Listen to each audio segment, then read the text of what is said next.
just want to make some very short videos this week. I did a webinar recently where I went through what I call my iPower formula, where I help take clients from overwhelm and exhaustion to action and being energized and just doing what they need to do to change their life, because we usually are our own worst enemies.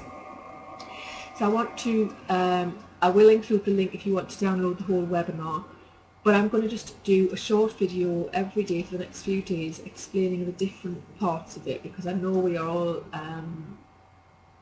pushed for time, so I thought a few short videos would be more beneficial than asking you to find an hour out to watch a webinar. So the first thing I share with clients is the 3 simple shifts that they need to make, and I'm going to cover one a day for the next 3 days. So the first one is stop shoulding, start coulding. And you might have heard this before, but it's very, it becomes a habit, and it's a very very easy habit to fall into. It's much harder to get out of it. When you're thinking or saying, I should do this or I should have done that, you're coming from a victim mentality. You are using negative language about yourself, and that is very disempowering. The first step is recognize that you're using that language, whether it's to yourself, whether you're thinking it, whether you're saying it. Even if you're saying to your children, you should have done this, you should have done that. Lead by example. You know, we get our beliefs from our family, our parents, our teachers, and we pass them on to others.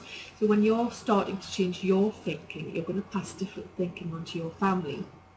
So stop shoulding. Recognize that word as a warning sign. First of all, it's a disempowering sign, a warning sign when you say or think should.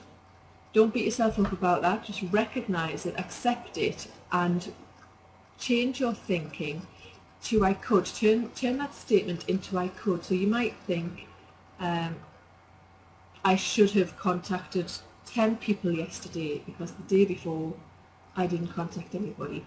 Instead of that, you could think, well, I could contact 10 people today, or I could just say yesterday was a bad day and keep on with the 5, keep on contacting 5 people, because that is going to be much more achievable, and if I achieve more than 5, that's a bonus.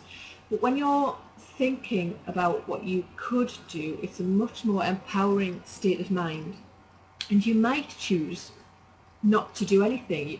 You might come up with a list of 5 things you could do. You might decide not to do any of those things. You might decide to do something different, but you're coming at it from an empowering point of view where you are making a choice about what actions you're taking. You're not beating yourself up about what you have or haven't done.